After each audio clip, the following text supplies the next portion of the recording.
पिछले 3 सालों से भी ज्यादा समय से चल रहे रूस यूक्रेन जंग में यूक्रेन ने रूस पर अब तक का सबसे बड़ा हमला किया है।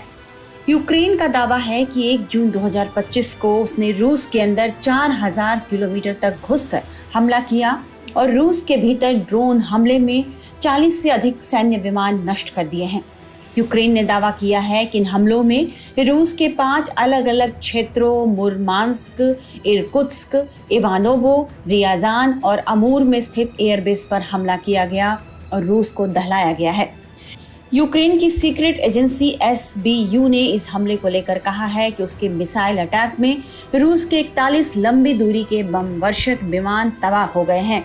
इस हमले में करीब $7 अरब मूल्य के 40 से ज्यादा स्ट्रेटेजिक बम वर्षक विमानों को निशाना बनाया गया, जिन्हें रूस के एयर डिफेंस सिस्टम इस हमले को रोकने में बुरी तरह से नाकाम रहे।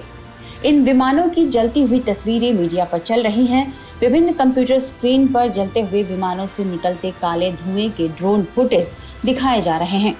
यूक्रेन का रूस पर यह हमला इस्तांबुल में दोनों पक्षों के बीच सीधी वार्ता के नए दौर के लिए आज होने वाली प्रस्तावित बैठक से ठीक 1 दिन पहले हुई है। समझा जा रहा है कि इसने वार्ता को और जटिल बना दिया है। एक अंतर्राष्ट्रीय न्यूज एजेंसी ने एक वरिष्ठ यूक्रेनी अधिकारी के हवाले से बताया है कि इस हमले को अंजाम देने में 1.5 साल से अधिक का समय लगा और इसकी निगरानी स्वयं यूक्रेनी राष्ट्रपति वोलोदिमीर जेलेंस्की कर रहे थे। वरिष्ठ अधिकारी ने यह भी बताया कि इस अभियान में ट्रंक में कंटेनरों में ड्रोन भरकर रूसी क्षेत्र में अंदर तक ले जाया गया। ड्रोनों ने 1 जून की दोपहर को कई हवाई अड्डों पर तैनात 40 बम वर्षकों को निशाना बनाया, जिनमें यूक्रेन से 4000 किलोमीटर से अधिक दूर रूस के इरकुत्स्क क्षेत्र में स्थित बेलाया हवाई अड्डा भी शामिल था। यह पहली बार है कि इस क्षेत्र में यूक्रेनी ड्रोन देखा गया। यह हमला रूस के सैन्य संसाधनों को कमजोर करने वाला अब तक का सबसे बड़ा ड्रोन हमला माना जा रहा है। यूक्रेन ने इस ऑपरेशन को स्पाइडर वेव नाम दिया है। यूक्रेनी राष्ट्रपति जेलेंस्की ने रूसी क्षेत्र में शानदार ऑपरेशन के लिए यूक्रेन की सुरक्षा सेवा की तारीफ की है। उन्होंने कहा कि इस ऑपरेशन से रूस को काफी नुकसान हुआ है।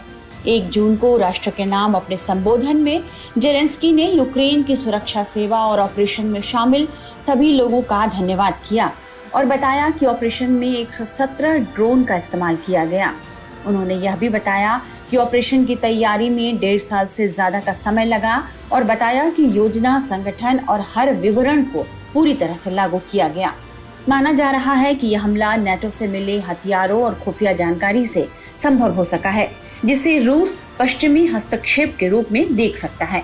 रूस ने यूक्रेन की इस कार्रवाई को अभूतपूर्व उकसावा करार दिया है। क्रेमलिन ने यह संकेत दिया है कि राष्ट्रपति व्लादिमीर पुतिन इसका जवाब देंगे।